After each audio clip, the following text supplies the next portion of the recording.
Assalamualaikum warahmatullahi wabarakatuh. Ketemu lagi bareng saya Radit Fen dan saya akan mengupas tentang seni ventriloquism. Oke, di episode perdana ini kita sebelum mengenal ventriloquism lebih dalam ya, bagaimana mengolah suara, bagaimana memainkan boneka, bagaimana menggerakkan dan sebagainya. Kita pelajari dulu, kita kenalan dulu nih sama istilah-istilah yang ada dalam ventriloquism. Banyak yang salah menggunakan istilah antara ventriloquist dengan ventriloquism.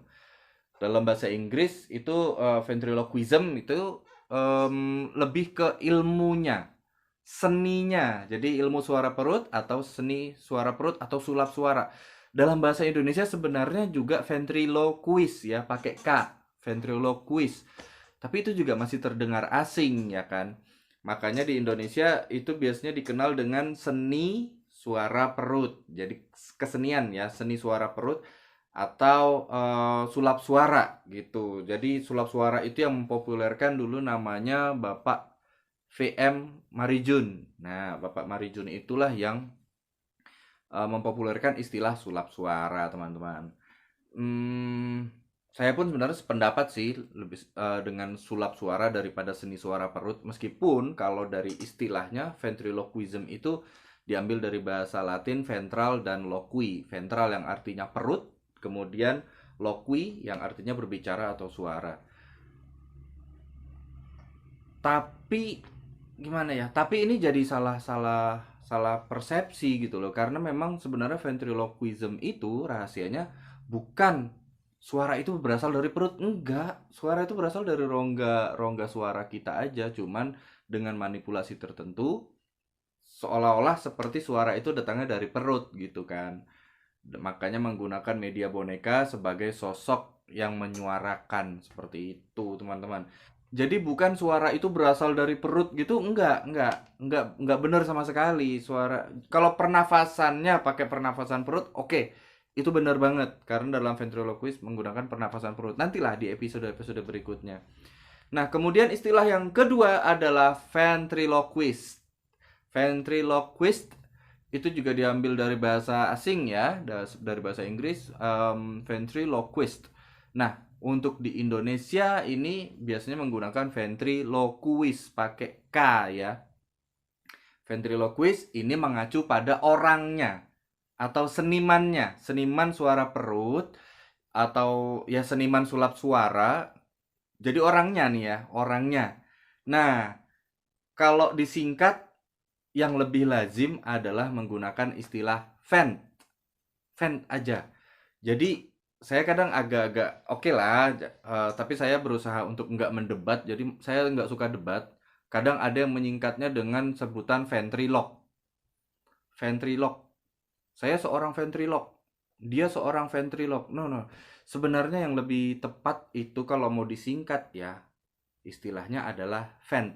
Cukup vent aja. Nah, makanya saya menggunakan istilah vent itu di nama panggung saya, Radit Vent. Bukan Radit Ventriloque, enggak.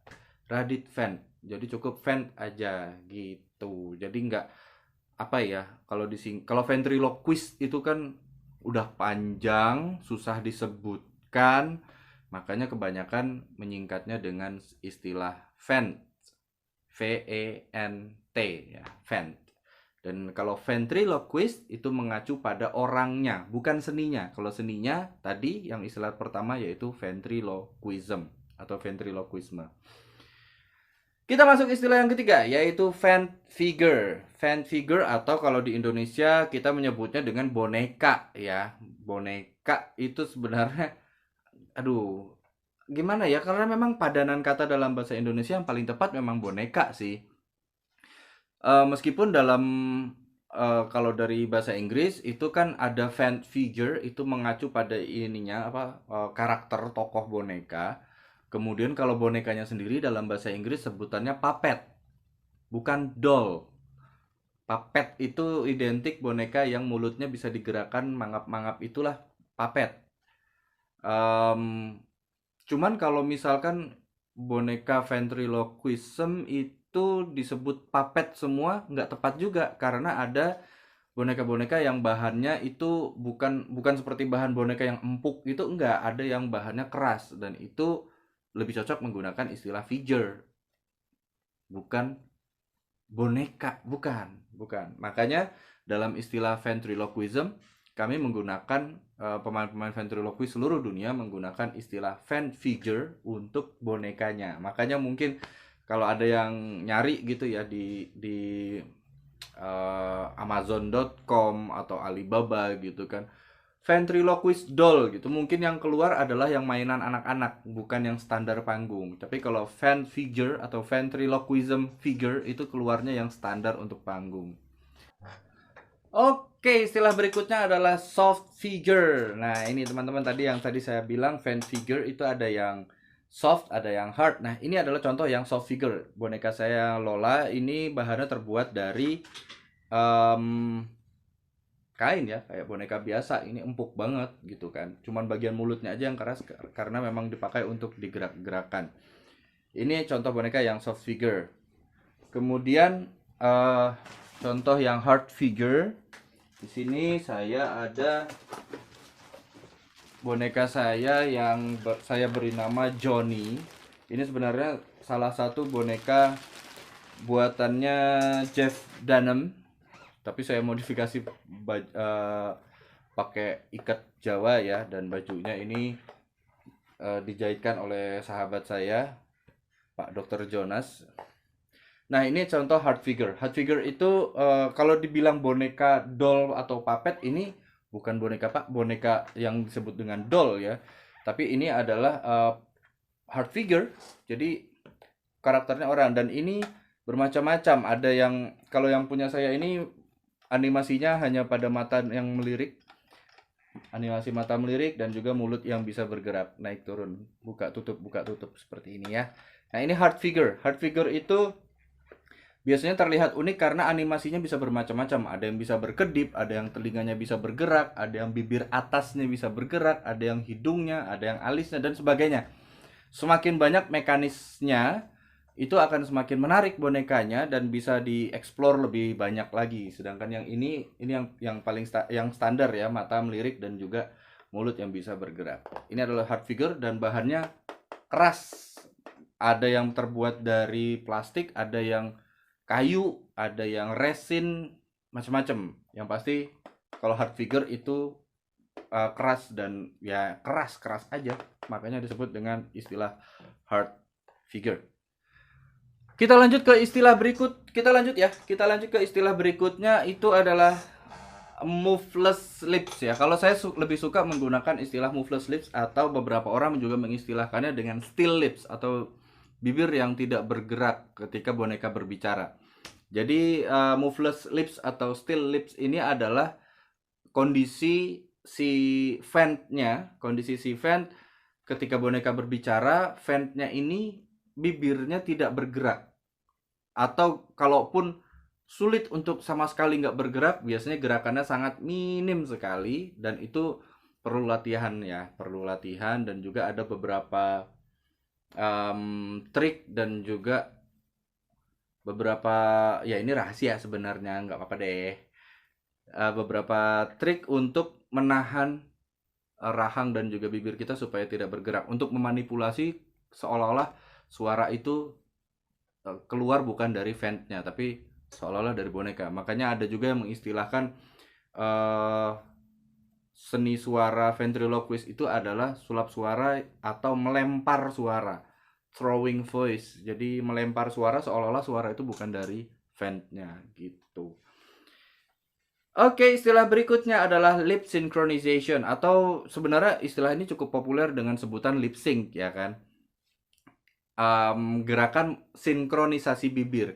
Bedanya dengan lip sync yang ada di panggung-panggung yang buat nyanyi, dalam ventriloquism, lip sync itu adalah bagaimana boneka, gerakan bibir boneka itu menyesuaikan dengan ujaran atau perkataan yang dilontarkan oleh si ventriloquistnya. Jadi sederhananya setiap bunyi vokal, Setiap bunyi vokal A, I, U, E, O atau huruf hidup ya kata di Indonesia kadang dikenal juga dengan huruf hidup. A, I, U, E, O itu mulut boneka posisinya terbuka. Sedangkan huruf bunyi konsonan posisi boneka menutup. Sederhananya gitu. Nanti akan ada episode khusus tentang lip synchronization ini. Istilah berikutnya sebenarnya ini istilah kebahasaan ya yang dipakai dalam seni ventriloquism. Yang pertama adalah fonem. Fonem itu bunyi dari gimana ya? Fonem itu bunyi dari huruf yang diucapkan. Sistem bunyi suatu bahasa itu kan beda-beda ya. Nah, fonem itu biasanya disimbolkan dengan simbol-simbol fonetik ya kalau dalam ilmu kebahasaan. Dan dalam ventriloquism ini sangat kepake karena ada beberapa bunyi yang disubstitusi dengan bunyi yang lain yang mirip sehingga bisa menggantikan bunyi-bunyi yang susah. Contohnya bunyi B, M, P, V, F, W itu ada substitusinya. Nah, kalau biasanya menggunakan istilah fonem. Kalau fonemnya seperti ini digantikan dengan fonem ini dan sebagainya. Jadi bukan huruf, bukan alfabet, bukan abjad. Kemudian artikulasi. Artikulasi itu adalah kalau dalam bahasa Arab sih kita nyebutnya makhorijul huruf ya. Makhorijul huruf atau titik-titik pengucapan fonem, titik-titik pengucapan bunyi tadi, kata dan kalimat seseorang. Artikulasi itu kadang tiap orang beda-beda ya karena rongga mulut setiap orang itu kan berbeda-beda. Ada yang kayak ada yang cadel, ada yang huruf D-nya tebel, ada yang L-nya tebel. Nah, itu kan beda-beda orang, artikulasinya berbeda juga. Nah, ini juga dalam ventriloquism harus banyak dilatih. Kemudian dalam istilah ventriloquism lagi ada yang disebut dengan dinamika. Dinamika ini keras lembutnya suara yang dikeluarkan. Dan keras lembutnya suara yang dikeluarkan ini otomatis akan menentukan bagaimana karakter si boneka. Kalau bonekanya gede terus sangar gitu kan, kalau suaranya cempreng kecil kan kontras. Boleh-boleh aja, cuman untuk keperluan komedi kan. Ketika sesuatu yang kontras itu biasanya mengundang tawa. Kayaknya itu aja sih ya. Kita akan ketemu lagi di episode-episode berikutnya untuk mengenal lebih dalam lagi tentang ventriloquism. Bersama saya Radit Fan. Assalamualaikum warahmatullahi wabarakatuh.